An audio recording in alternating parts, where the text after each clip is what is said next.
Oh my gosh, how is this possible? How did the kitten come back alive from the hands of such a demon? Let's see together, friends. In the beginning we can see, two father and son went to the mountain together. There the two father and son were rejoicing, watching the sun set together, eating and having a good time.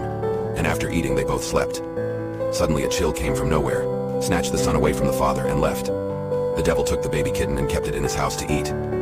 Meanwhile the father was desperately searching for his son and wondered how he would survive without his son, because he has no one else in this world except his children. Meanwhile the kitten was also crying to go to its father, and then Father Cat came to search there. And the devil saved his child somehow by avoiding the eyes of the children. After that, the father found his child, as if he got his life back, and the child was very happy to find the father. Friends, if you are happy and love your father more, then please subscribe this channel.